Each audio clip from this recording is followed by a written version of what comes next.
thing here. Hey everybody, welcome back. This is Sheepdog Roundtable number 6, and due to my horrible lack of planning, we are only we have the 4 of us, and we're going to go into some awesome stuff. I didn't even have time to promote, or I can't say I didn't have time. I did not prioritize the promotion and pushing of this particular event, but it's going to be awesome anyway. So we're going to kick off with give me a little bit, who are you, where do you come from, kind of stuff, and then we'll jump right into the topic. Sean, let's start with you. Sure. My name is Sean Taylor. I'm formerly a warrant officer that retired out of Special Operations Tier 1 unit. And I've been back in the veteran community / mental health awareness game for less than a year. So I'm just getting my feet wet to some degree and doing my best to get up to speed. Awesome. Well, thank you very much for joining us, Sean. Tim? I'm Tim Turner, retired Master Warrant Officer. There's a pile of background noise in someone's feed. Nate, I think you're... Nate, turn your mic off. Yeah, good to go. Check, sorry. Thank you. Okay. Tim Turner, Master Warrant Officer, retired 25 years. Went to the Alberta Sheriff's, got the rank of Inspector with the Executive Protection Unit with the Premiers of Alberta. Now fully retired on the island and teaching skydiving at Campbell River. Yeah, hard life throwing people at airplanes, right? It's horrible. Love it. Nate. I'm Nate Den Hollander, former infantry dude, I guess, and served 2 regiments, the Patricias and the Royals. I am currently a educated beard. Shameless plug there to pay my bills. The mental stuff, a chance for a little bit, and doing some firearms instruction. I cannot stop moving, so That's a good problem to have, I think. Right? I just got to keep going forward somehow. There you go. Okay, well, thanks for joining me, all 3 guys. This is going to be an interesting chat because we're going to have a lot more direct interaction, I think. So the first question I have is, what I want to talk about actually is ethos. And the reason I want to talk about this is because you get a very general class when you're, going through basic on what ethos is, what the ethos of the Army is, which is just a very long-winded speech that you don't really listen to because you're half asleep and you don't get tested on it. So there's no real need to hold that information. But I'd like to ask each one of you, what is an ethos to you? What does it mean when someone says the ethos of something? Let's start with Sean. Okay, good. I'll crack at it. And first I'll establish that perhaps there was a lecture on ethos, but that was a long time ago and I don't recall it. I would argue that discussion never occurred when I went through basic training or into the military, unless it was a slide that I was asleep on. So what I had to do in order to be sure that I was working in the right framework of what we're going to discuss is I just spent about 15 minutes scrambling through a number of resources to kind of cross-pollinate that definition of what does ethos mean. So if you don't mind, I'd just like to take about 60 seconds to establish what my understanding of ethos is, and then maybe we can all build off that or throw in whatever. Yeah. So I just made some quick notes. Here we go. And this is drawn from, again, a number of sources. It quotes Aristotle and so on and so forth. I'm not going to get into it too deep. Ethos, a Greek word meaning character or custom, comes from the root ethikos, meaning morality or showing moral character, specific to a person, people, corporation, culture, or movement. Aristotle states, speakers must establish ethos from the start. It's generally accepted that a speaker's competency, expertise, and knowledge is part of their ethos, but their moral character and history establishes their ethos or credibility before they speak. Aristotle states that there are 3 categories of ethos: useful skills and practical wisdom, virtue, and goodwill towards the audience. The speaker is judged by the audience as to whether the speaker has high or low ethos. So what does ethos do? Aristotle believed that its purpose is to inspire trust in the audience. He also states that there is a necessity of combining good moral character with habit, which we could probably spend an entire 2 days on. And so, I thought, okay, yeah, that's all good. Those are great definitions, but how do you explain it to an infantry guy like me on day one? So I looked this up. How do you explain ethos to a child? And the definition for a child is ethos is your credibility as a speaker. How smart you seem, how believable you are, and how pure your motivations appear to be. Okay, that's pretty close to what I always thought about it. But Tim, what's your thoughts on ethos? Well, ethos, really, it's a crossover with ethics, isn't it? Really, I mean, and each culture has a different value or perception of how their ethos is. Now, yes, back in our day as young infantrymen, that never got taught to us, but it got shown to us by our leadership. There was you're always going to have it, no matter how much leadership training you're having. We always had those bad leaders, and you had the good leaders, and you could just look at the bad leader and go, I don't want to be that. I don't want to follow what that guy does. Going into the policing world, it always comes down to that cup of coffee, right? You never take that free cup of coffee because that leads to other things. So you get the guys on that boat where, no, it's just a coffee. Yeah, sure it is. And then 3 years in the job when you're disgruntled, then that something bigger is like, well, you know what? I deserve that. And I deserve that, and so on. So you have to be able to have those checks and balances, and you got to be good with it yourself. And when guys make those bad calls, whatever that call is, inside, like afterwards when you debrief in your brain, maybe I should have done that. So you take those corrective measures so it doesn't happen again. So I think it's ethos is definitely it's a couple concepts. It's societal and it's personal. Mm-hmm. Yeah, I agree. Nate, what are your thoughts?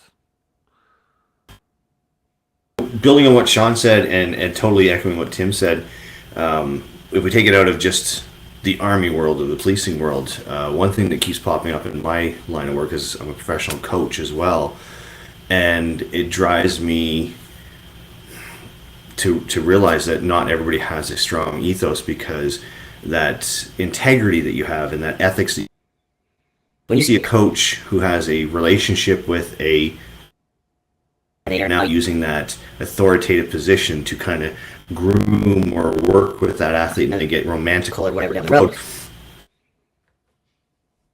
All the coaching agencies I've worked with, we sign a contract saying, no, we are aware, and this is the code of conduct. And that's what ethos is your internal, Tim said, and how you practice your actions, what you see is deemed as right, and everything, and touching on what is the validity and validation in the words that you speak. They come from. People are going to look at you based on your actions, what your history was, how you carry yourself, and also not just your education, but also how you've employed yourself in that realm that you are now demanding some sort of respect and authority in. And that's my perception of it. So I used to always tell the troops, your integrity is like your virginity. It never comes back, ever. You can't get it back.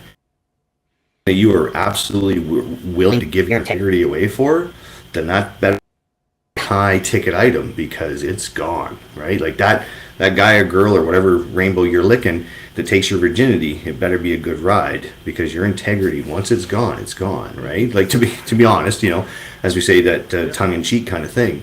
And be it coaching, be it leadership, be it policing, be it soldiering, be it even just firefighting, any form of perceived authority or position of power. I'm not going to talk about politics, but when we talk about those positions, we have to hold ourselves to a higher standard. And then the last thing that Sean said and Tim said that kind of overmeshed was it's also based on your upbringing and your cultural factors. And to me, that's what ethos means, and that's where I toe the line, be it in my coaching world, my firearms instruction, or when I was a soldier, or even just being a person living in society.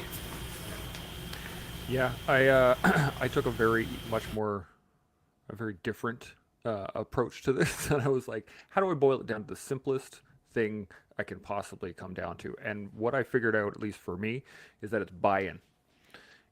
An actual ethos is buy-in. If you are totally bought into an idea of whatever, then you will maintain that idea throughout whatever the issue is. We were talking about, I think it was maybe you and I. Sorry, Sean, could we you were talking- clarify that for me, please, Chance? Yes, absolutely. By buy-in, So who's buying into what? My thought is the way I came down to this was that ethos itself it's an emotional appeal. So it's based off the fact that you are trying to get someone's emotions to align with what you want them to. So like honor, duty, things like that that have an emotional appeal to the people in this chat right now, right? I can say something is honorable, and I know the emotional impact that something using those words are going to be on you. But the only reason that is because you have bought into the same idea of honor as I have. Whereas somebody else's concept of honor could be completely different. And when they say something is honorable and you're like, what the hell? Well, you just haven't bought into that ethos, whereas they have. And that, like you guys said, it really has to do with your upbringing, your cultural background, what you were taught as a child, what you were taught as a teenager, what you've experienced through the world. And I believe, because in my small amount of research I did before this, is there's three rhetorical appeals, right? That ethos is a part of. So you have ethos, logos, and pathos. So you have logic of logos, like being able to logically say what I want. You know, that wall needs to be black. Go paint that wall black. You logically can go, okay, that makes sense. The other three walls are black. That wall should be black too. Roger, move forward. That's logic. Pathos is more about pathology, right? I'm going to actually pull up my notes here so that I'm not going to misquote something. Pathos is a Greek term for emotion, but has been made to represent how an audience feels or experiences a message. The appeal of pathos makes a person feel excited, sad, angry, motivated, jealous, or any other number of emotions that may persuade them to act based on what you say. So a lot of social media is based on pathos, right? If you want somebody to click on stuff, you want clickbait, you want to get them angry, you want to get them jealous, you want to, like, it's a pathological response. Whereas ethos, again, going back to my notes, again, represents the credibility, comes back to ethics, comes back to the concept of doing right just for the sake of doing right. But what we think is right is based on what we've bought into. Right? We got taught at a young age that it's a good thing to give for the sake of giving. That's what we got taught. That was we were exposed to as people, hopefully. And that experience led us to believe that is a good thing. Whereas other cultures, that might not happen. That's what I mean by buy-in. Clear? So can I hit you up with two things? The reason I asked that question specifically is because buy-in can be two different things. And so me as the speaker, speaking to an audience, buying into what I'm trying to deliver, or them as an audience buying into what I'm about to say. And so specifically pathos and ethos, pathos being the emotion of the moment, is a completely different subject than ethos. Ethos is what you show up with before you speak, what you represent to the audience. It's not me who is presenting ethos to the crowd. It's the audience that is evaluating my ethos. So I can walk out on a stage or I can sit in a chair and not say a bloody thing. An ethos has already been established. Pathos is when you start talking and using emotion to create that either manipulation or ebb and flow or just the tone of the conversation. But ethos is you before you showed up on stage. You're 100%. Yeah, absolutely. What I guess I was referring to was the personal buy-in. What I buy into 100%, because then I can represent that is what I was referring. I get it. Yeah, we're saying the same thing, but the I believe at least that's where I came down to. That's why I broke it down to buy-in, because if I don't buy into something and I try and espouse it, people could see that, right? We can see people slinging bullshit all day. To a degree, some people are really good at slinging bullshit, but for the most part, when people don't believe what they're trying to espouse, they, walk the walk, talk the talk, right? If you're going to talk the talk, you better be able to walk the walk. And I think that comes down to personal buy-in, right? That's So I think just touching on that. what Sean was. okay. Tim first, then Nate. I kind of buy into what Sean was saying. I could walk in. That's my ethos. Remember, ethos is character. It's not. So I think walking in, that is how you're carrying yourself. You could be dressed like a bum, just sit down there, spread out on the chair. If you're at an audience, they're going to judge you right there. You're not on. You walk in, nice, prim and proper. You dress nice for the occasion. Sit in. You've got your buy-in right there, right? So overall, I mean, ethos is a combination of everything of that character. It was planning to go to that speaking engagement, how you're going to present yourself, how you're walking in, and having that agenda. If you got that person walking in like a shit show, people now have prejudged, and it's done, right? Yeah, that's a great point. Before I get to you, Nate, sorry, I have a little story in my head, and I just wanted to cut it out with. I always told my troops when I was training them that your drill is very important. It may not feel important, but it is important, because the first especially officers, your first interaction with troops is going to be on the parade square. And when they walk up and throw down one of these things, the judgment is immediately like, that guy's a bag of shit. I don't even know him, but that guy's a bag of shit. That's my first thought. So it's very true. The presentation, that is 100% part of it, and yeah, for sure. No, your interpretation. Ooh, you're right. Not my the interpretation of it. presentation. Right, you're right. My interpretation. Your interpretation. Just to get it back to where I was setting some tight definitions. The structure is the structure on this conversation. It's not for us to redefine ethos. It was established a long time ago. Ethos is Ancient Greek, purely this. Yeah. The audience. Right, Raj. Their perception. Right. So it is my perception. So very of the quickly, because I know Nate has something far more important to say than I do.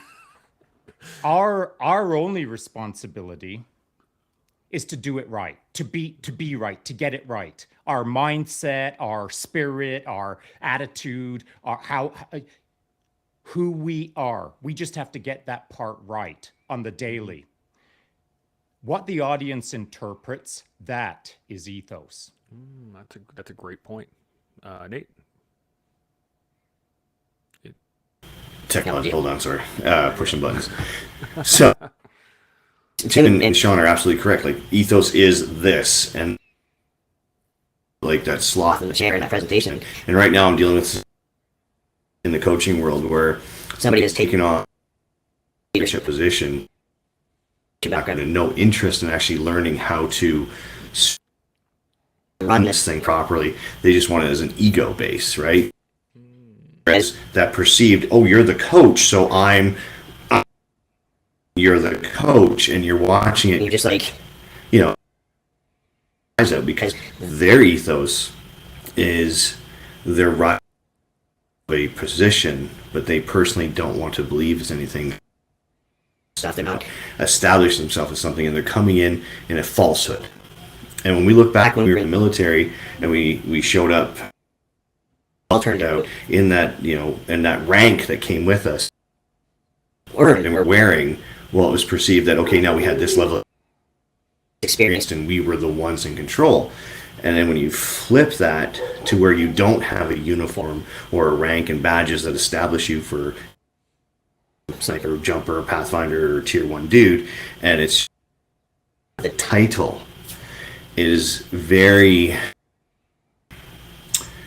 disheartening to see people abusing that and then not wanting to grow on it. And then when you come in going, okay, this is the right way, because Sean said it's up to us to do it the right way and to lead that, to paraphrase him lightly, the people that don't want to do it rightly and they just want that title and that authoritative position, you're not allowed to punch them in the throat.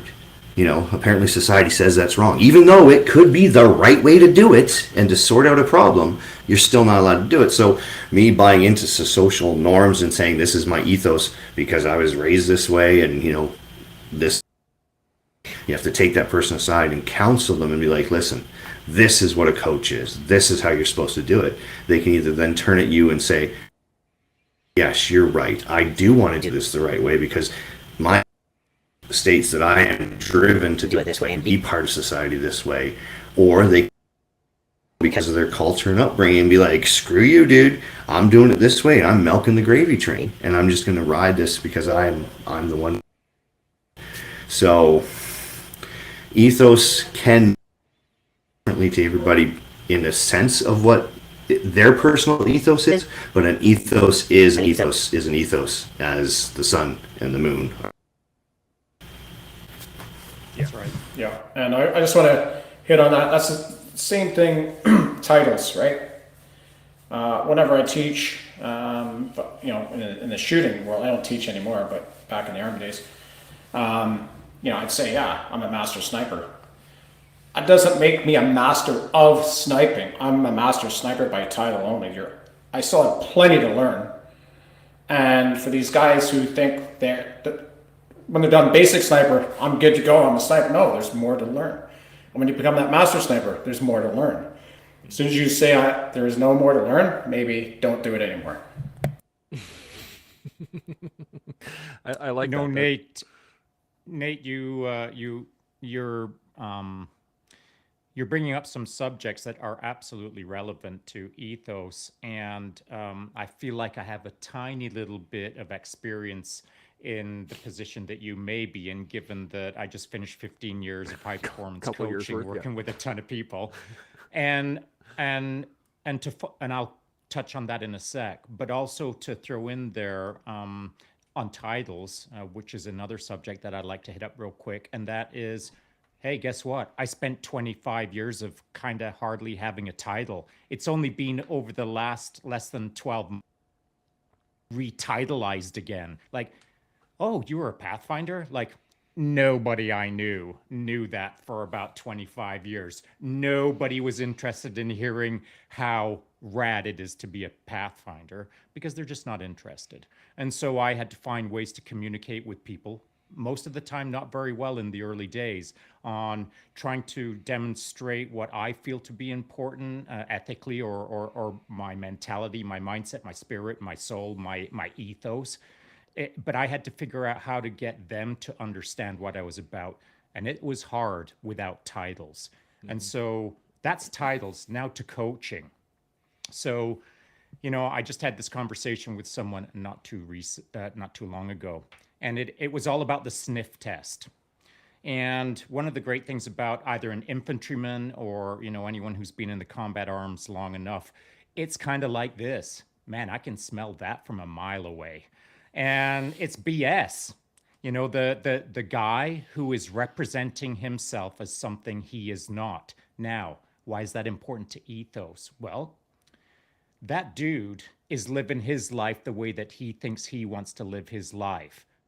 He's putting an overlay top of that is false. He's representing himself as something he's not. And when the collective or the group, or in your case, Nate, you watching him do this thing, you are actually the ethos. You are the audience observing the actor.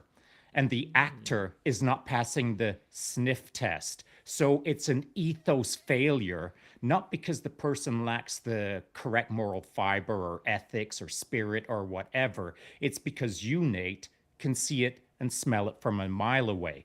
And why is that super duper important for a group like this? Is because the average person doesn't even know what a sniff test is. That's a great point. That's a great point. Because we coached as well for a couple of days. One situation I ran into, I was doing some shooting stuff with an airsoft team, and they had this guy. I'd been with them for 6 years, and he had done some teaching with. Oh, well, that's cool. Whatever. I've never heard of him. They introduced me to him, and told me the story about how he's a Green Beret, and I'm like, that's cool. I can't before. Right on. And I'm just like, cool, show me your stuff, whatever. It's airsoft, so it's not a big deal. I'm just hanging out on the weekends. And then he goes, yeah, well, I also, you know, that was pretty easy. That's when the big old Bergen was like, that's not right. So I did some digging. It's kind of hinky because these titles that Sean talked about earlier, retitling ourselves, both titles all the time because I feel like I'm imposter half the time because I'm not doing more, so it's not my title. So this Green Beret, Navy SEAL, super duper dude. Well, whatever. He's like, oh, can you guys help me out? Because, you know, I'm not getting any. But dude, what about your pension?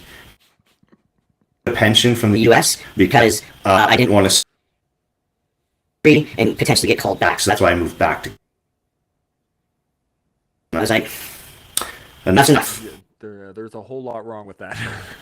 Yeah, so my sniff test radar stuff.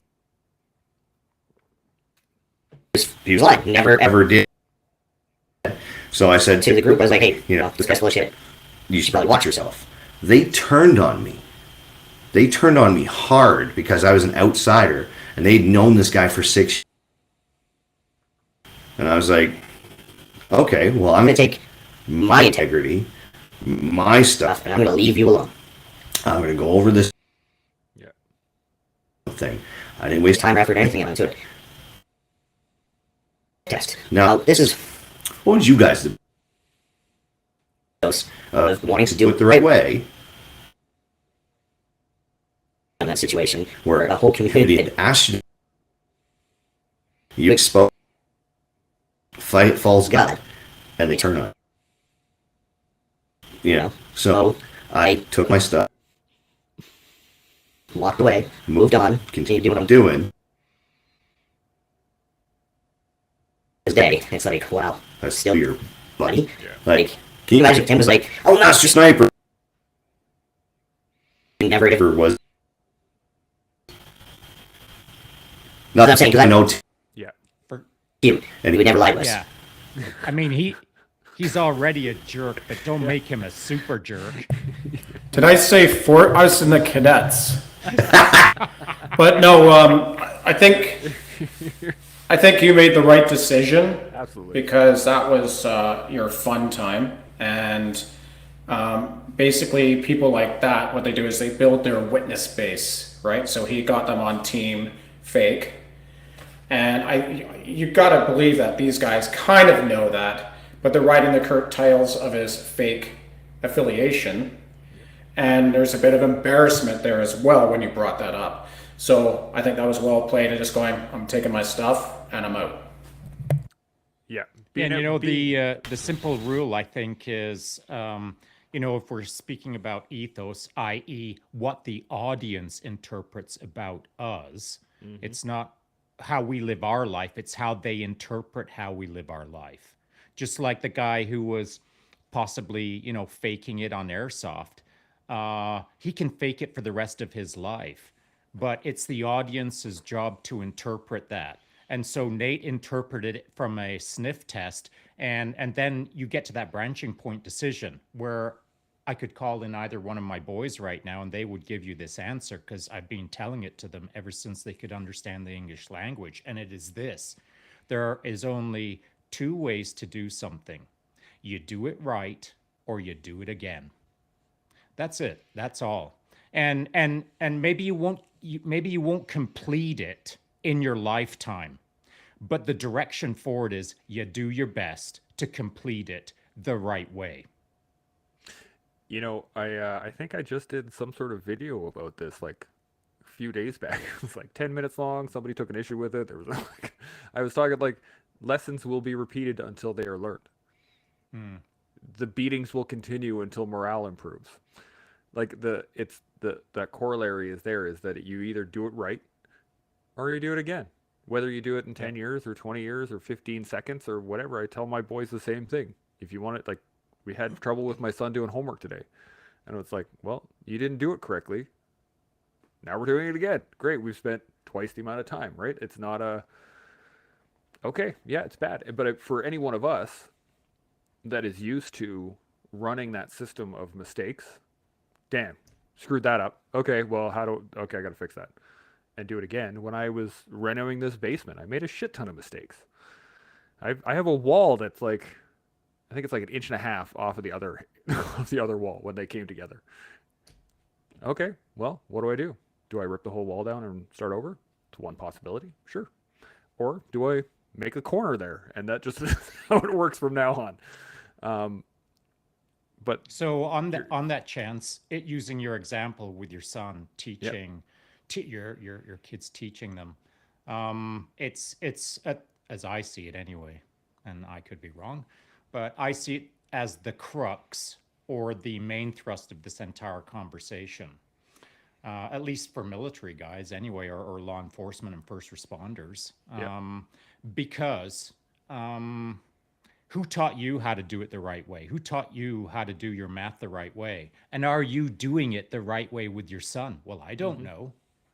But amongst the four of us, our ethos, or more correctly, the ethos that is perceived of us, was driven by the military.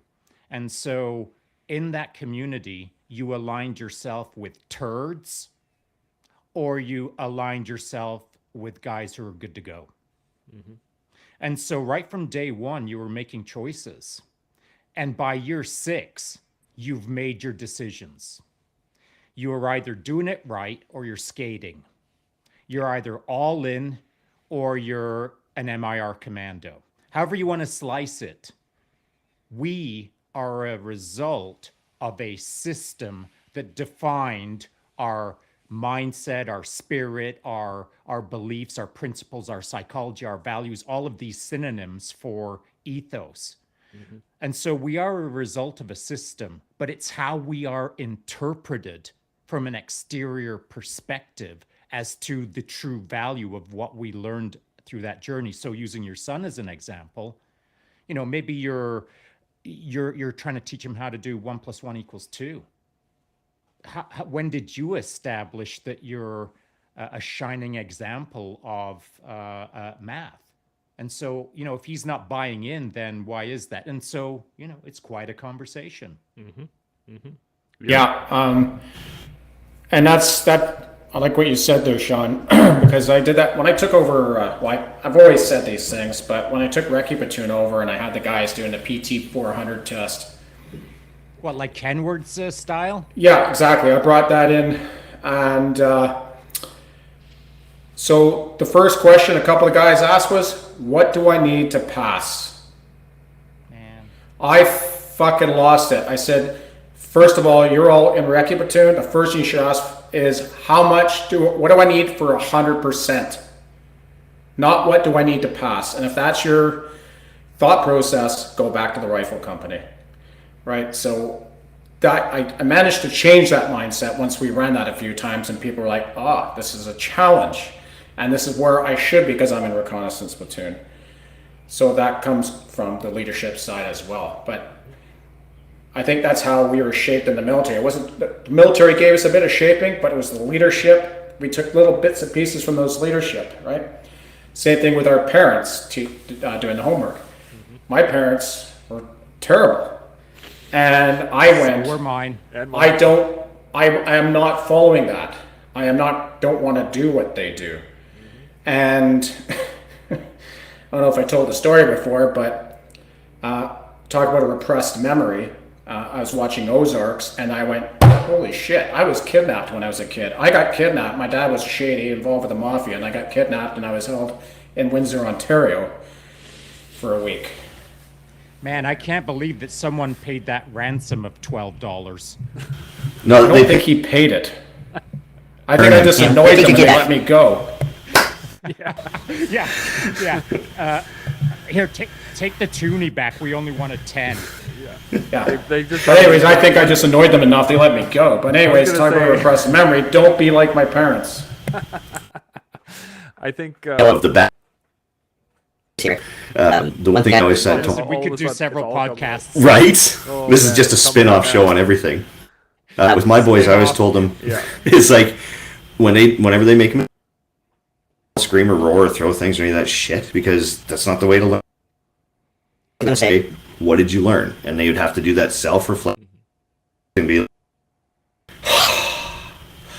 don't lick the Christmas tree. Don't use one-ply toilet paper at church. Don't do, and it would be that stuff, and they'd learn those lessons, right? So it became that walking joke of whenever they'd screw up, happen, they'd be like, I already know, Dad. I learned this. You've learned it. No discussion. Move on. You're not going to repeat this, Yep. right? And that other stuff. And I'm having a TBI moment too. So I'm like, all these spin-off shows going on right now for Sean and I, and then Chance and I, and then Tim and I, right? It is The only people that would be watching it is maybe our kids. absolutely right. So, right. So the theory is going this right here. That's why.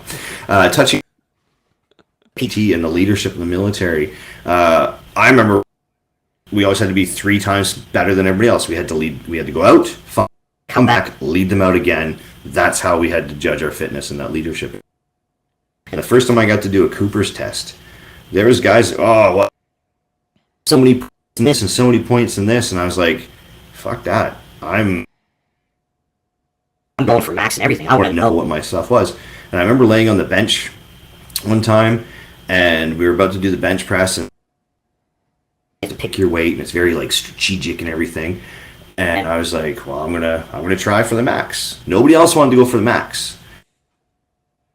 Down to do the max, and this one guy was like really pissed off because I beat him on the run, push-ups. And apparently, I was the benchmark that he wanted to, or whatever.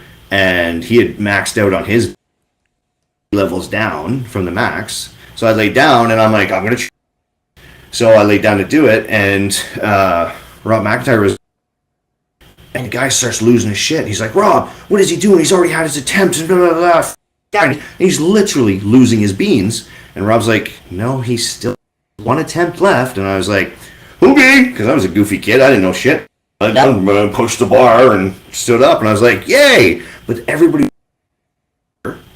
because this guy made such a big scene, that nobody really knew what to say or congratulate me. And I still was like, man, fuck, cool. Off I went. And was like, why did that guy behave like that? It was because I'm just a better, sexier human being and a lawyer than he is. I'm just putting that out there. And Sean's looking at me going, I'm not going to pat Nate on the back for that one yet. Yeah, it's I'd fuck you. It's your lighting. Yeah. Definitely. It's actually interesting. Can I add something? Sorry. Sure. Yeah, by all means. Because this is a weird little universal coincidence. Okay. I had zero interest. I had no idea that I would say this, but I'm going to say it because it's got value. Because not only is it relevant to what Tim just said and what Nate just said, it's relevant to what I think we should be doing on the regular. not just in this conversation now, but every single day. So bear with me. It'll take maybe 3 minutes, 2 minutes. I don't know. And Tim, by the way, you may recall some of this. So I was a young buck, a young sergeant. I think I'd just been recently promoted in 3PP. And Colonel Kenward, Pete Kenward, who, in my opinion, you either loved him or you hated him. You loved him if you were a hard ass. You hated him if you were a slacker.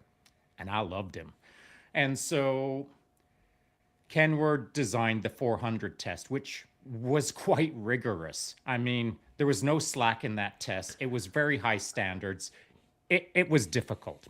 What is the 400 test? I've never taken it, so I have no idea. Yeah, no, you wouldn't, because you suck. So the 400 Can I just say though, when we were with the Airborne together in Cyprus, you and I were the only two that got gold. Check. And that's exactly where I'm going with this. So the 400 test was a really tough test. It doesn't matter about all of the details, but like if you nailed it, it was legit.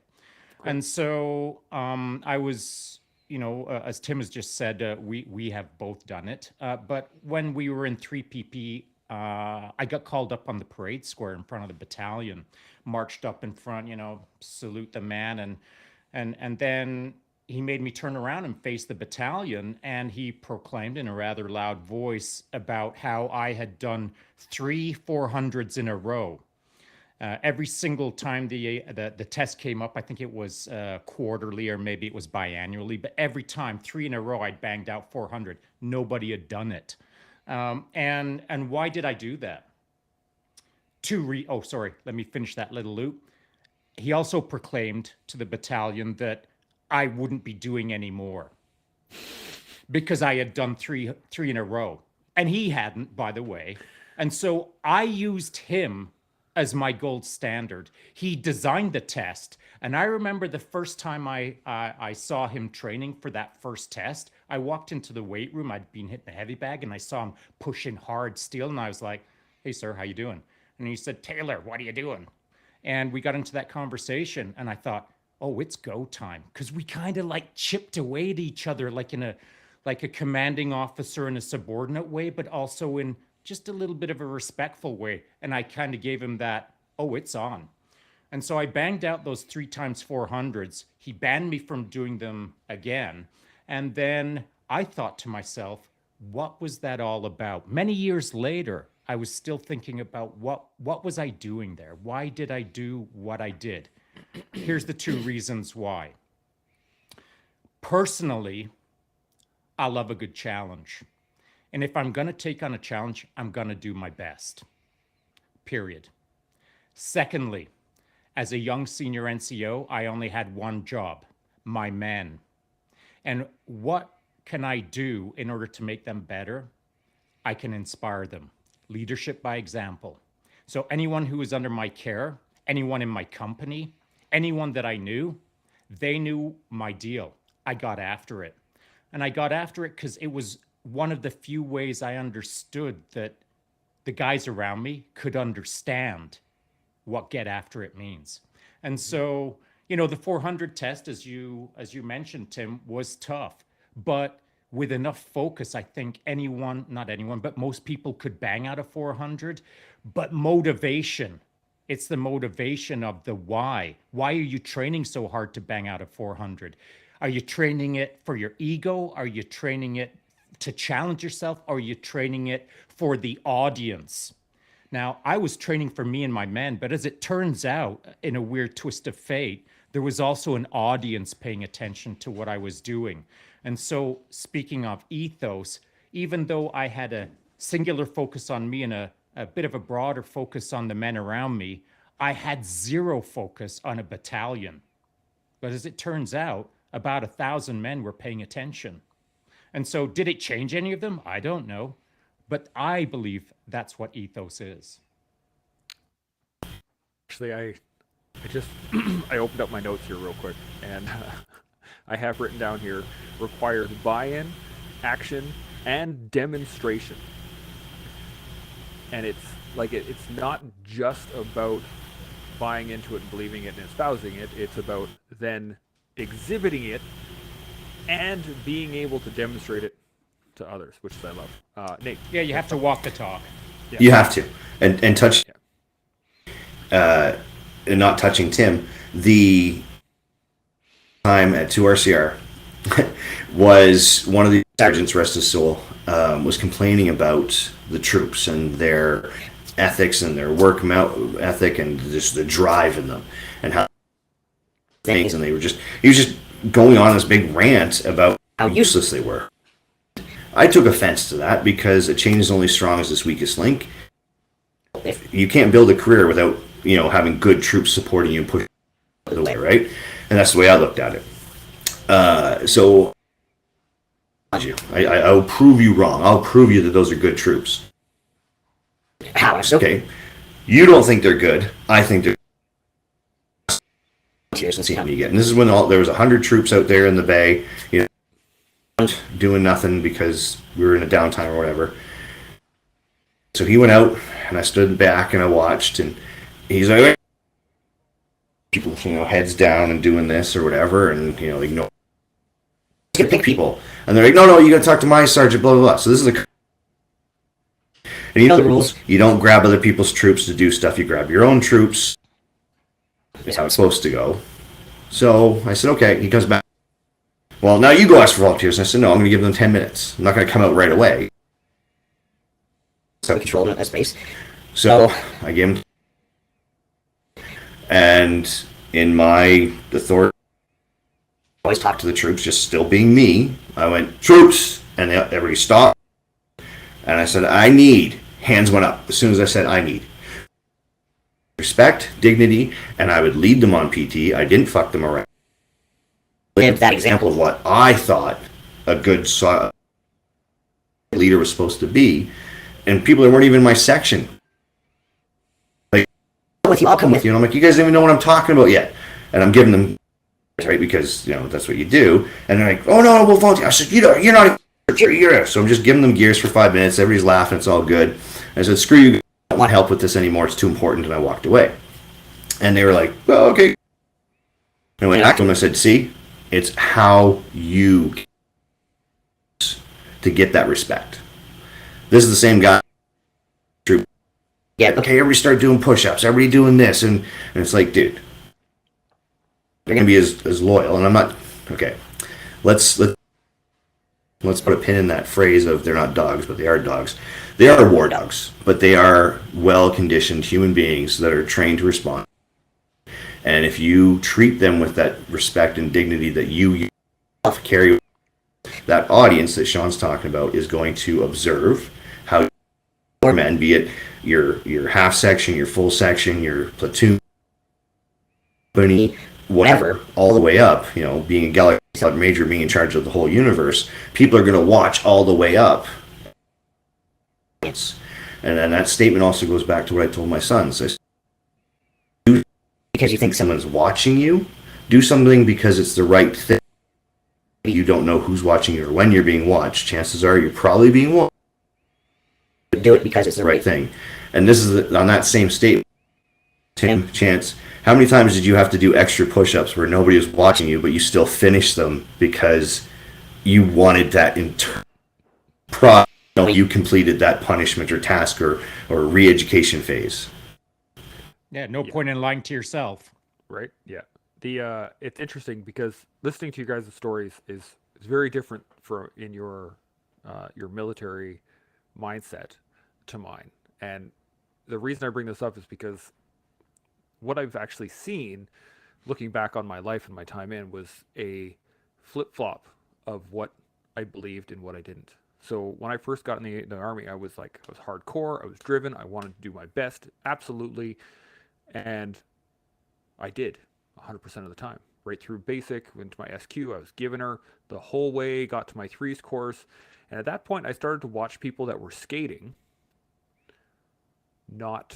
or they wouldn't get punished for it. They would just kind of skate around, and I'm like, okay, well. And I got to a point by about midway through my threes, I went and I talked to my sergeant. I was like, man, seriously, like, what the fuck? Like, we're all supposed to be qualified at the same level, but I'm watching people fail and still passing. Like, what's going on? Why is there's no selection? What the fuck is happening? And they're like, well, you know, the rules are the rules. This is the way it is. It's up to you, really, and your personal drive to be your best. And I was like, okay, well, okay. And eventually, I think the issue was is that I was looking for it rather than just focusing on myself. But that's besides the point.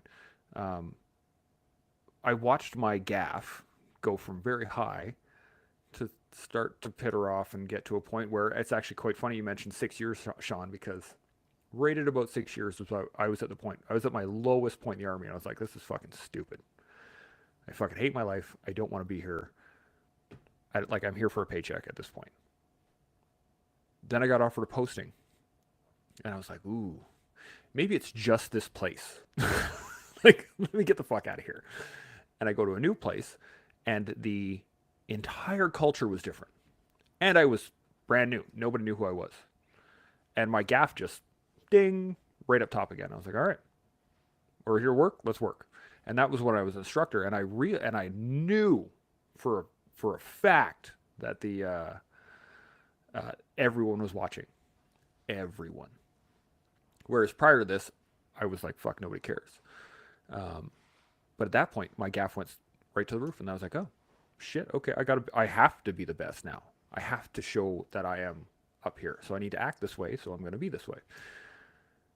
After I've left the Army and I've dealt with my own issues and dealt with my own inabilities, my own insecurities, and over time, I then look at myself as that was where I was trying to fake it, but I still had the skill set to be able to deliver. Whereas now, I'm at the point now where I'm just like, fuck, man, I'm just going to do my best at all times, every day. And we'll see what happens in the evening. So I've got to watch myself ride this ebb and flow of my drive and my ethos and the actual where I was taking it from and who I was taking it from. And now I get to see who I'm hanging out with now and who I'm talking to. And it's, as an audience looking around at the people that I talk to now, I can see that I have elevated myself to a position that I can at least be on the same level as y'all. Does that make sense? I might have gone on a rant. Yeah, and if you don't mind, I'd like to build off that, to be honest, because you made an important distinction on the difference between how your career went and how our careers went. Possibly because of the difference between the infantry and the combat engineers, and here's why. I'm just going to say it, and you may disagree, but that's cool. The guy on my screen directly below me is called Tim, and Tim and I have worked together for long enough and done enough badass stuff together that I know he's a badass, and I can count on that dude all day long. The guy next to Tim on my screen is a guy called Nate. I've never worked with Nate, but I know right away that we're going to get along, and here's why. Because he came up in the same system that Tim and I came up in. The one thing about the infantry that I can always take satisfaction in is it was freaking hard charging. At least it was in my day and Tim's day. I know that for sure. And so there was only one speed, and it was full speed ahead. And very, very quickly, at least in my career, and actually know a little bit about Tim's career because he was just a tiny bit behind me. Our careers were full on. I was responsible for guys way sooner than I should have probably been responsible for guys. But that was the nature of the beast in that time. I had to learn how to lead sooner than I was probably ready to lead. But I led because that's what was asked of me, and I did my best. And so our evolutions, at least in Tim and my day, was rapid. And so what does all of that mean?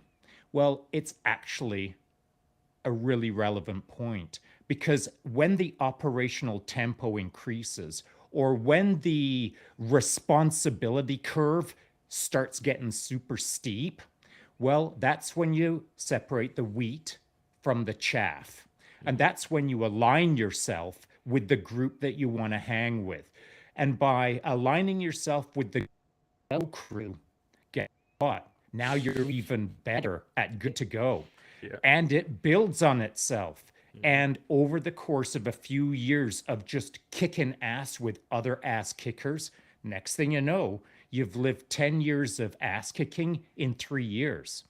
And so I feel that there's an important point there in respect to maybe what we're trying to do with the Sheepdog crew, and maybe what we're trying to do aligning veterans, first responders, and law enforcement that are trying to figure all of this out.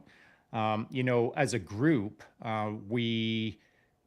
we've gone through enough to have enough experience to have these kind of conversations, understand that leadership by example, how you hold yourself in the moment on the daily, is what establishes the position of who you are and the credibility of what you bring. Then the audience, the ethos, is going to determine whether you're good to go or not.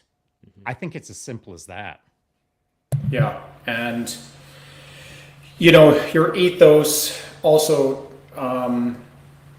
gets your assembly of friends. The people you hang out with are like-minded because of what we do and how you think, how you carry yourself. You don't want to align yourself with people that are pulling you down. You know, like I was in this Veterans Paratrooper Motorcycle Club, great guys, great everything, but I don't want to ride from point A to point B at Mach 10 and go drink beer. And then why? Why did we do this? I can drink beer at home. How about we tour? Let's go see things. Let's stop. Let's smell the roses type thing, right? So you got to decide, is that healthy? Is that what you want? No. So go to another thing and see what kind of group you can hang out with. You can break that down right to a train model club, right? You're going to have people you don't like their ethos. But that's what drives you forward, is all that leadership we absorbed, that we took, the good leadership, threw away the bad. Same thing as for the rest of our lives with deciding who's our friends, what sports, what activities we're going to take part in, what drives you, what interests you. Of course, interests change, so that will change as well. But really, our ethos drives our peers. And it did for Nate, by the way. You know, you made the small case study of the airsoft situation. Well, guess what? The outcome of that, no matter what you thought you were going to say in the moment, that outcome was determined years ago. Oh, absolutely. That was determined by the people you hung with, the culture that was important to us in that time in our military career. So no matter what you wanted to say, it was already determined years ago. It was just whether you were going to say something that was true to you or something that you were going to spin so that you could stay in the game with them. Yeah, and walking away, I'm light years ahead in the industry and doing things in groups that if I had stayed in that little group. Now, I just want to caveat. I enjoyed playing airsoft. I enjoyed playing paintball. I'm not knocking it by no means. Absolutely not. Not taking any respect or dignity away from anybody that does it. Please. My inbox is full of hate mail already. The way that I am, where I'm at, I am glad that happened to me, because that was a tipping point. I realized, like Tim said, this is not how I want to spend my weekends. There is bigger, better. Sean said, you know, he keeps saying his time frame in '96. So, you know, they are older than I am. They were Flintstone times. I'm a little bit younger there. Yeah. But with that said, things that are more my speed because of where I came up through, right? So it's a chance to have the three of us on because we all came through the same regiment and the same battalion. So that energy that Sean was talking about from his time, and then when Tim was chasing him, and then I came up behind them, we are always on the backs of giants, and that's that pushing energy of going through. So like when Sean said, when I said, "Fuck you later," and went on to do, those fake people would never be doing what I'm doing now. There's no way. I got to follow badasses like Sean and Tim now. And that is because of the ethos that was ingrained in me and that I bought into, as you say, and that I am just watching. I'm going to do what I need to do because I'm not lying to myself. Yeah, it's Yeah, you're ahead. staying authentic to your direction. You're being true to yourself, but more correctly, you're being true to how you were raised. You were raised in a system that taught you leadership by example. You were taught never to pass a fault. You were taught to help your fellow man when they fell down on one knee. We were all taught a lot of things that are super hard to forget. And so, you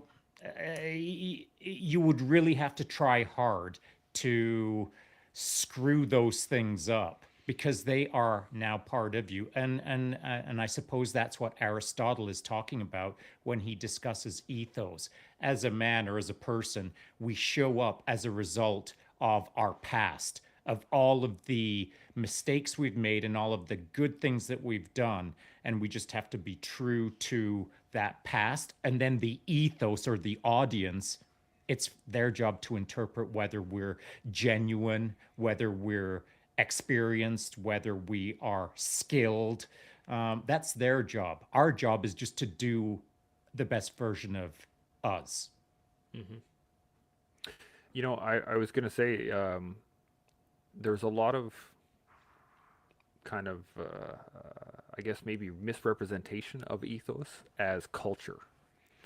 And so my question really came back down to which drives which, because a really solid culture can be poisoned and a really strict ethos can be, as you were saying earlier, can become dogmatic over time versus true to the, like, I'm talking in terms of organizations rather than personal ethos, because we've talked a lot about personal ethos, but what I also wanted to talk about was the ethos of an organization.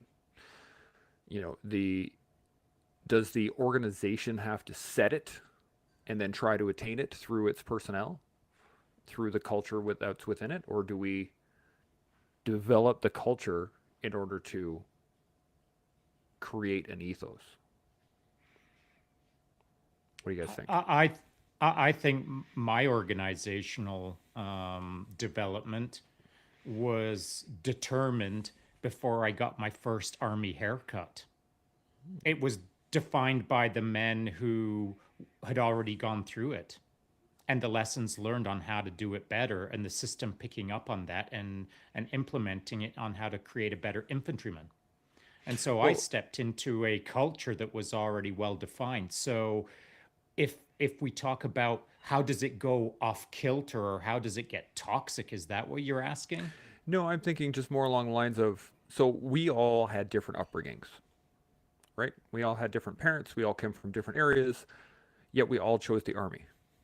Yet we all chose to be stronger, better, faster, smarter, whatever it is. Like we were looking for something, right? So our personal ethos drove us to be the best person we can be at the time. Not our personal ethos. Sorry, correction. Ethos right. is the audience. Yeah, the audience. So our personal drive pushed us to have, I guess, the audience see us as strong. No, that's not right at all. I might just be making a mistake here. I think you're onto something. I think you're hitting something on the culture side of what drives, like, i.e. the Army. Yeah. The Army culture is different than the Navy culture, the Air Force culture, or the oil field culture, right? Now, that changes over time because the Army ethos is different now than it was 10 years ago, right? Yeah. So it does grow. So if you got an older guy in that organization and you get that new ethos where we've changed what manner of men wear the maroon beret is now what manner of soldier wears the maroon beret.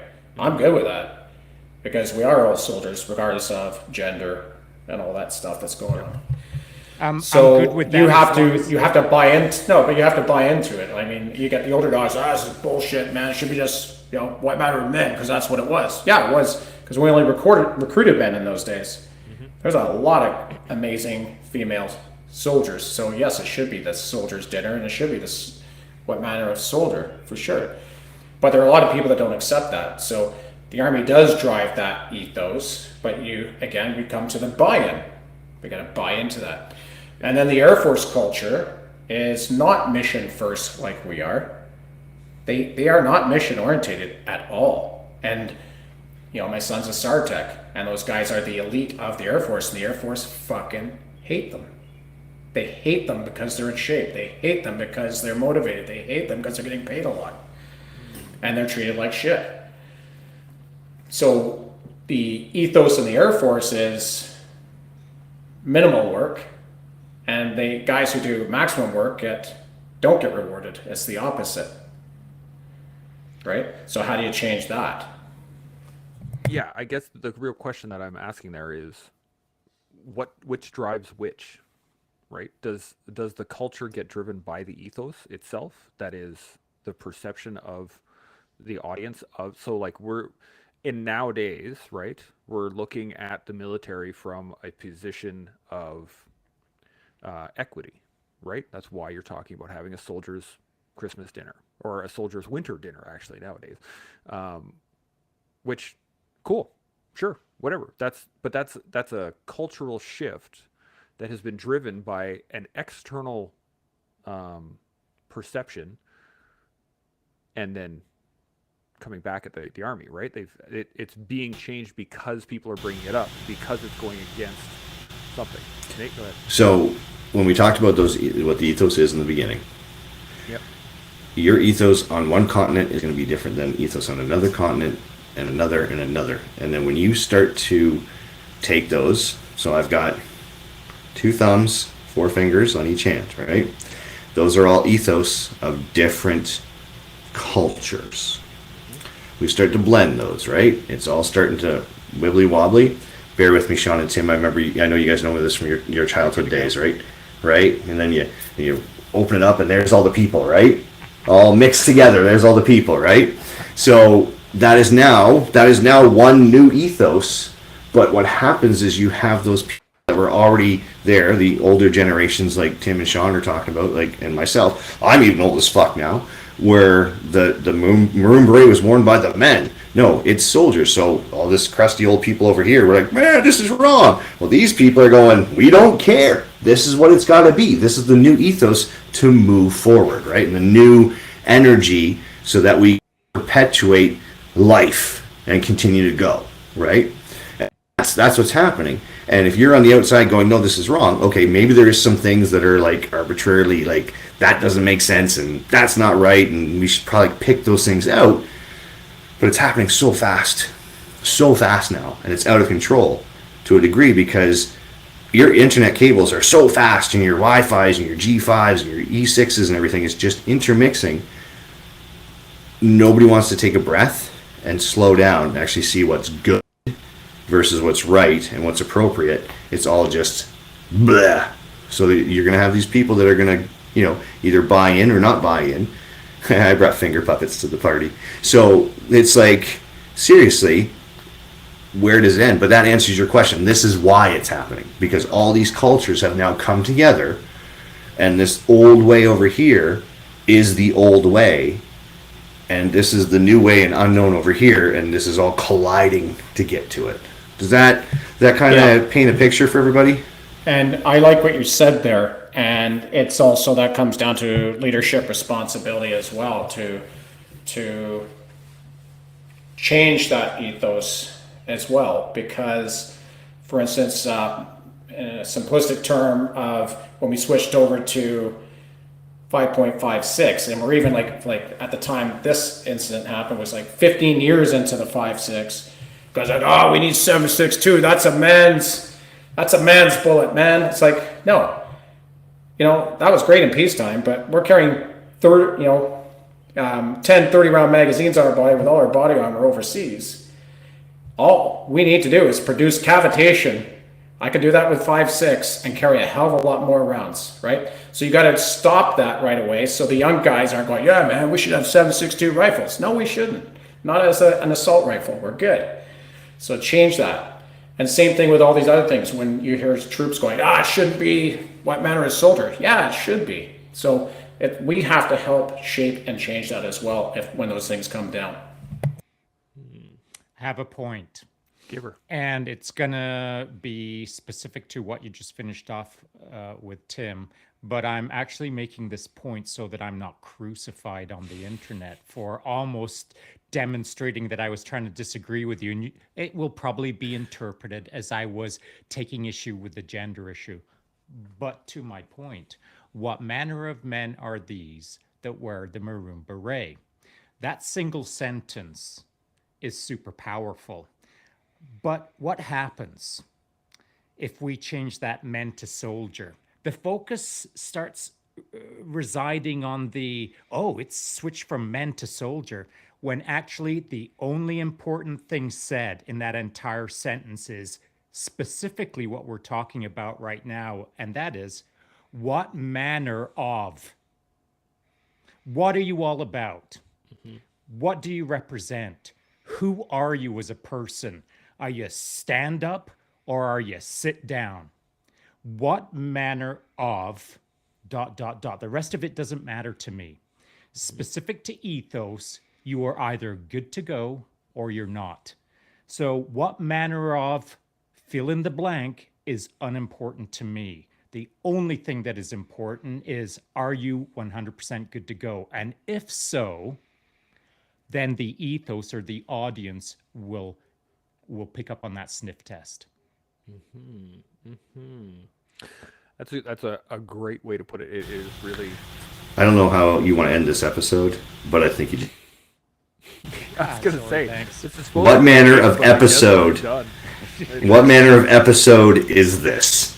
That is the challenge. We're just chirping. Just like done. That is end of conversation. But no, you're right. It is up to us to show others what we are made of. And if you don't want to show much, that's your call, man. That is 100% your call. But that is, I don't think that's this group, at least. We all want to show, I personally, I want to make sure that I am the best person I can be, especially for my boys, because that's who they're watching. And what I want them to take in as an example is someone that pushes themselves, that challenges themselves, that gets better at things, and then tries something else and gets better at that and tries something else. Like I want to espouse that I want to show what I espouse as to be correct, because that's all I can do, and then pass that on to the next generation. So I always thought that it is the mixture of the different perspectives, like this conversation, that drives culture. And then that culture drives ethos, is how I always creates ethos. Creates ethos. There we go. Thank you. But that, that I was going to ask what your own personal ethos are, but I think we've discussed it quite well. And really, as taught to us by better men. And so anything that any abilities that I have as a leader or as a whatever, that was learned through better men than me. And it's not, it can't be replicated, because I've just met too many good men that you guys won't meet. And you've met too many good men that I won't get to meet. And so over the course of our lives, over the course of our military careers and so on, after the military, we have been affected, adjusted, recalibrated by good man after good woman after good man after good woman. And we are a net result of all of that. And so to, again, the crux of the matter, and that is, who are you? How were you created? Whether you were created before you joined the military, whether you were created in the military or you were created after the military, is almost a fool's argument, because we are the end result of this very second. We're the end result of this conversation right now. And the next conversation that we have tomorrow or next week that makes enough of an impact on us that it just nudges things a little bit, recalibrates things a little bit. So then we are the net result of that week. And so as we all proceed forward in our lives, you having met a bunch of people that I'll never meet, I can't replicate you and you can't replicate me. But what we all can do is we can lead by example. We can do our best. We can pass the sniff test. And then the rest takes care of itself, in my opinion. 100%. Yeah. And for anyone that doesn't know where the sniff test comes from, I just have to lay this out. If you have dirty laundry and that's all you have to wear over a course of time, especially in the field, you will sniff it to see which one is less ripe. And that's the one you're going to go with. So just in case anyone didn't know what that was, that's the sniff test. But you're 100% right. And the whole concept of, 1% better every day, it's not a question of always improving, because some days are just bad days. There's some shit fucking goes like the world is chaos. So some days just don't go your way. But as long as the effort is there, and I tell this to my son all the time, I don't care if you win that race. I don't care if you kick ass in your spelling test. What I care about is how hard you tried doing it. So if you got first and it was a half-ass effort, like, cool, right on, you won, whoop-de-doo. If you come in last and you gave it your all, fucking rights, well done. 100%. I would be cheering you on the whole way, which is another reason why I love jiu-jitsu, because that gets put on display for everyone who is watching. And when my son does jiu-jitsu and he gets upset about, a roll or whatever, and he comes back and he's like, well, that guy did whatever. And I'd be like, did you try your hardest? And he's like, well, yeah. I'm like, okay, cool. Awesome. Did you learn anything? Right? Like, he's just about turned 9, so he's not catching a whole lot of what's going on during the rolls, but he's giving it. And that's what I care about. And when I talk about the community and the veteran community and the first responder community and the mental health community, and what we care about is that people are working, putting the fucking effort in. As long as you're putting the effort in, we got your back. I think that's So to add the additional onion layer, the one important thing that we haven't really discussed, at least in my opinion, or been very clear about, is we're talking about these from an individualistic perspective on the do what's right, be a straight up good to go troop, and others around you will see that you will pass the sniff test. But really, what are we doing right now? We aren't just individuals at this precise moment. We're actually a team. And so we all come with our own unique life experiences because of all the unique good men and women that we've met in our lives. And it's not just our responsibility to step up on a stage and let the ethos smile and wave and cheer and think, yeah, that guy's righteous. Our job in these moments is to act as a team and apply our combined skill sets to have that audience take away from the visual or the audio and think, wow, that was a lot bigger than just one guy on a stage. And so I find myself nowadays trying to apply that special operations force multiplier mentality where I need 10 times. I don't want one time. I don't want me putting in my best and only improving one other person or helping out one. I'm talking about force multiplier effect. And so force multiplier effect always works way better when you're a team. 4 guys can change 40 people. 1 guy can only change 10 people. And it doesn't scale on a linear basis. As soon as we get 8 guys or 8 girls in a team, it's not linear anymore. It starts going a little exponential. And so, on this subject at hand, leadership by example, and all of these good things that put you on a stage, that allow the ethos to evaluate you and think, okay, skilled, experienced, legit, genuine intentions, and passes the sniff test. Okay, that's one person. That's Tim standing in front of a spotlight doing Tim and impacting a bunch of people that think that's great. But put the 4 of us in 4 chairs on a stage, and now we can do exactly what we're doing. And if one of us is not resonating with someone in the audience, one of the other people on that stage will resonate with that same person who wasn't resonating with the other person. And so I feel that, ethos as a subject can be looked at from an individualistic perspective, and so much good can be done with that. I'm all about that team thing right now.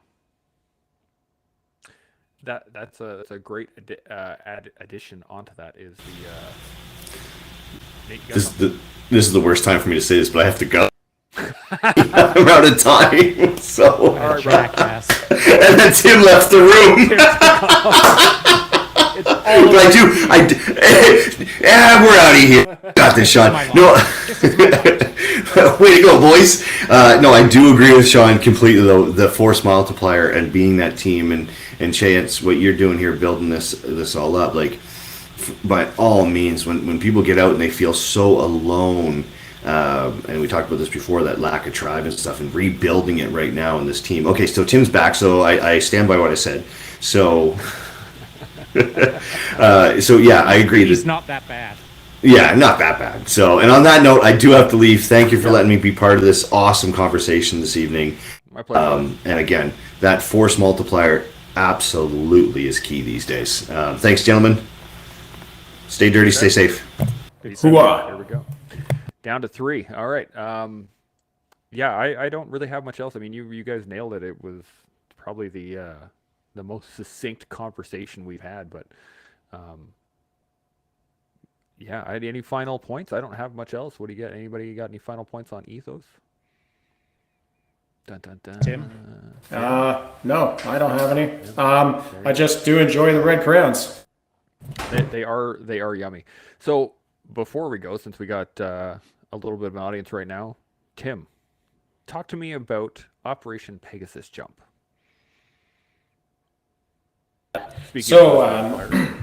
Indeed. Operation Pegasus Jump, for people who are listening and do not know, it's for veterans, serving members, and first responders. And really the main effort is mental health.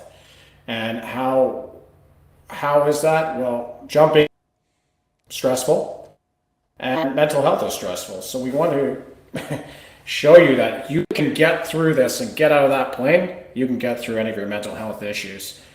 Yeah, and the feeling of accomplishment you're going to get from this is going to, it's going to work moving forward to deal with any other stressful situation. Jumping out of the plane is stressful. If you can do that, you can handle day-to-day stress. And also, it's about networking. Great people out there, guys like Sean, I'm going to tap to, speak.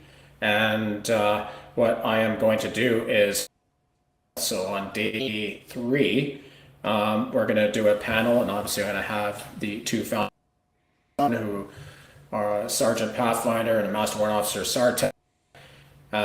They'll be in the panel, and would love to have Sean there. And I am. Are you on phase 1, Rota 1? Yep, Rota 1. Okay, so mission tasking. If I can have you record podcast and record that as a podcast. And by having you guys up there and chatting and speaking, but I want to see those people see, oh wow, a tier 1 guy, man, I thought I was the only guy, right? And oh wow, a successful podcast, how is he doing that? So I just want to get people, we're all in the same boat, and we all have those fears and apprehensions. So, you know, if guys come out there and they see us speaking and talking, the engagement happens. And I think that's what's going to really bring it together. And the other thing is, you know, if people really like this, find their local DZ and continue jumping, and they've just got a new sport to get. Yep. And if it's just a one-off and they want to come back next year and do it again, great, that's fantastic. But yeah, that's the main effort. And yeah, it's our first go, so hopefully it's going to go well. 55 people signed up. For phase 1, we full, but we also have people that sign up for all 3 rotations, so they'll be being in phase 1 as well. And we have people who have signed up for phase 1 and 2, so those guys will so we're looking at about 40 people training on day 1. That's going to be pretty good. And what we're going to do is we're going to break it down. We're going to make sections, and we're going to have 4 sections, and we're going to start as a group doing an introduction to the parachute and how it opens and deploys. And then at 0800 to 09, the first group starts their training. 09, the next group goes, and we start going like that. So by the time the last group is into their final session, which is emergency procedure, group 1 is already up in the sky and jumping out of planes. Wicked. Fantastic. That's wicked. And we'll be, you know, sun's up to like 2130, almost 22 to 2200. Wicked. And so then the on next Pegasus- day, yep. Sorry, go ahead, Tim. What's that? Then the very next day, then we continue jumping. Guys get to keep jumping. And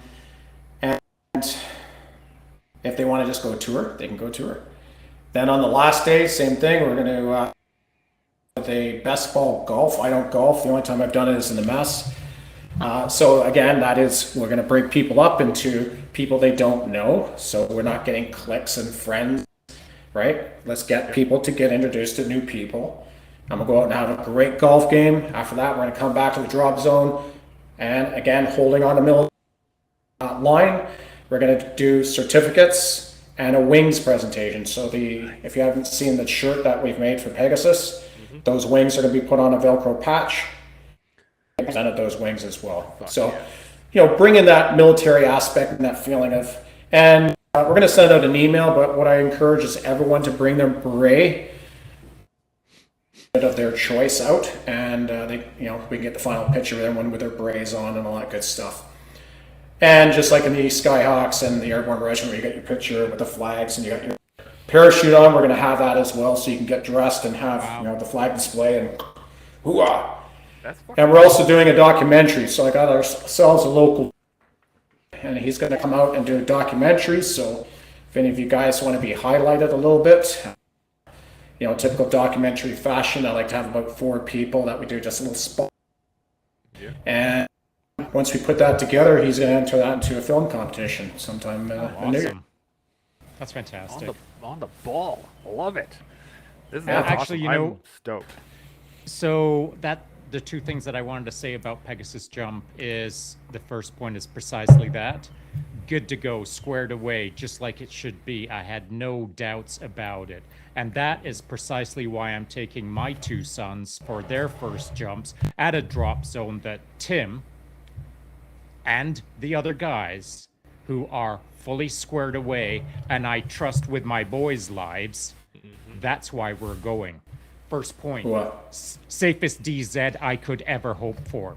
Yeah. Second point, the other reason that I'm going to Pegasus Jump, besides to face my irrational fear of heights, is in Roto 1 and Roto 2, where myself and our 2 sons will be, my intention, if I'm not jumping, it's to hang out with the good people that are going to be there, people that I know and I cannot wait to see again, and people that I only know through social media that I can't wait to meet for the first time. And so over the course of that week or so, man, the things that will be learned, the things that will be heard, the things that will be said, it's going to be magnificent. Yeah, and we're going to build. Everyone's going to get everyone's contact info and build those relationships moving forward. You know, like we're going to affect that change. Yep. Right. So right now, with 55 people signed up, that's 55 people to influence that you guys increase that sphere of influence, right? On a 10 times factor, that's 550 people, man. Yeah. Boom. Yeah. And as you said, Sean, if you got guys who just come out there just want to jump once, great, and you just want to hang out and absorb just being around everybody. And if you're bored at the DZ, hop in your car, go down to the ocean, go to the lake, back, do whatever, right? Everything's on the person to go. We have aviation or on an airport, so we got the Cessnas down there that will take. We have the helicopter tours as well, but that's all. Remember, that's not cost. Like the warner that was sent out. Like you got to pay to play. Unfortunately, you know, with fuel, it's expensive. We did get about $15,000. We $5,000 from Canada Connect. Thank you very much to those guys. And $12,000 in GoFundMe. So that's going to reduce. It's going to take about $100 off, $150 off everybody. Because some food, right? And food is also on your own, but we're going to try and we're going to do a barbecue for the meet and greet. That's part of the budget.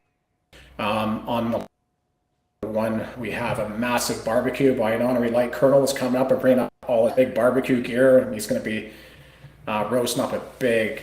It's good. Nice. That's sick, man. I'm going to be bringing a bunch of gear. So I'll be bringing all my podcast gear. I'm going to be bringing up, I think right now what I'm looking at is investing in a 6 mic interface.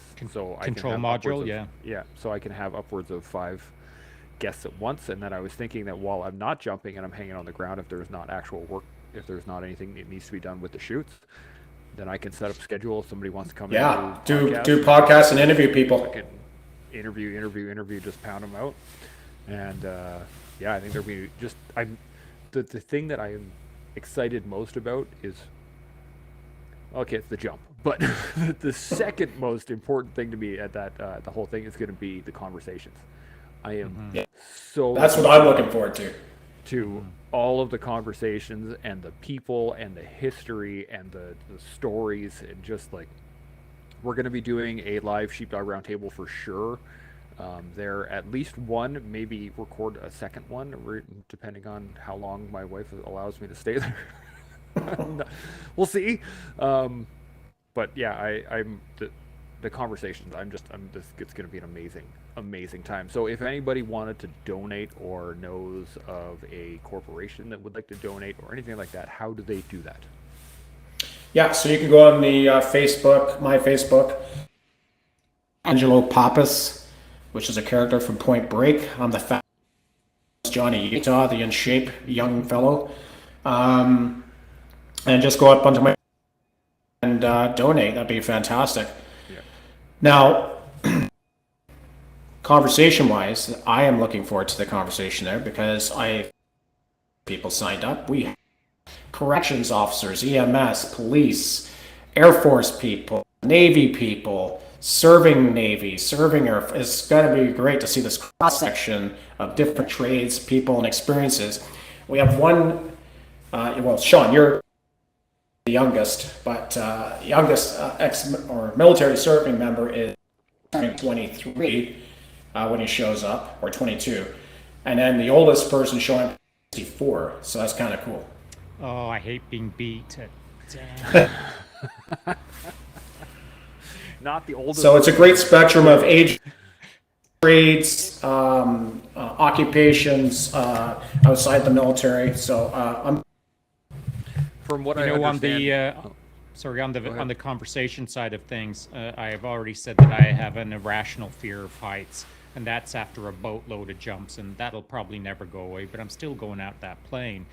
If your irrational fear of heights is so steep that it's giving you pause in thinking about going up to Campbell River to check out what's up. Don't sweat it, because you're probably not going to be more freaked out than I am, and I'll still get out that door.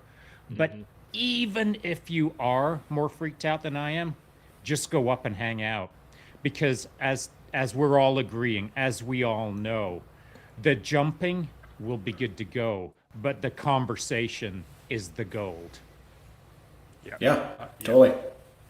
It's going to be really interesting. Make sure you shoot me the link for your GoFundMe. I will put it in the show notes. So if anybody actually wants to, if anybody wants to pass it on to other people, we can spread it around. Yeah, I can't say enough about this event. This is going to be a very big deal. I think I was trying to explain it to my wife at one point, and she was just like, "Why? There's like, if you want to go jump, there's places you can do that here. There's no reason to go to be like, why would you?" And I'm We like, have a roof. yeah, right. And I'm like, this is one of those moments that 10 years down the road, 20 years down the road, people are going to be like, fuck, I wish I'd been there. Like that. It's one of those things that you want to be a part of immediately. Yeah. I did, because I know, like, 10 years down the road, we're all going to be talking about it. There's going to be people that are going to make friends. There's going to be lives changed, if I go so far as to say that, from this event. So, I do believe yeah. that. And I will add that since it is the inception of it's the first one being held, there is a certain little bit of panache if you get to be a plank holder in certain things. Yeah. Plank holding status, it's got a little bit of panache. It does. Well, gives you a little bit of gravitas, right? Yeah.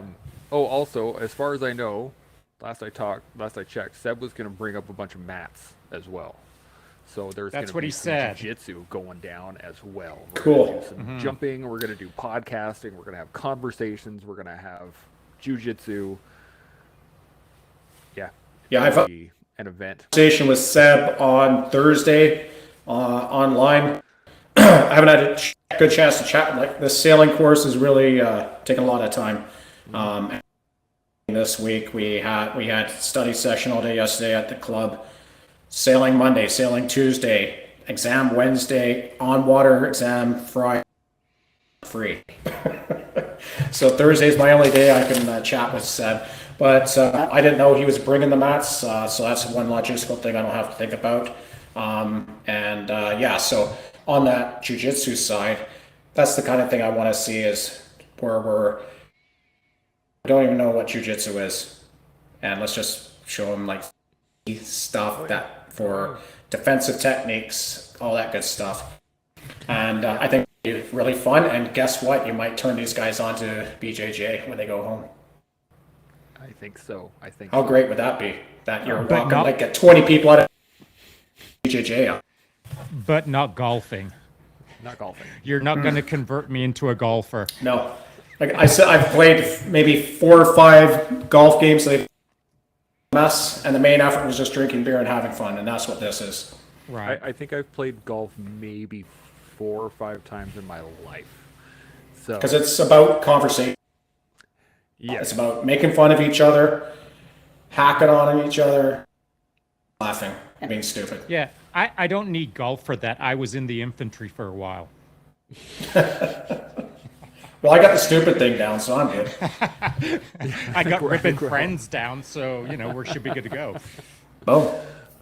Well, yeah. Again, brothers, it has been a fantastic conversation. I really appreciate your being able to pick your brain on these things, because I know that really, after we had this one little, like, one slide thing on what the military ethos was in basic, it was never discussed, ever. And that's the big thing I want to bring with the round table, is talking about stuff that we never got to. So I really appreciate you being able to hang out with me and go over this stuff, because this is good information. What? That was a good conversation. Fun chat. Yeah, man. And if we got nothing else, again, I can't thank you enough. It's been outstanding. Awesome. Awesome. All right. Talk to you all later. All right, Airborne. Cheers. All right, boys.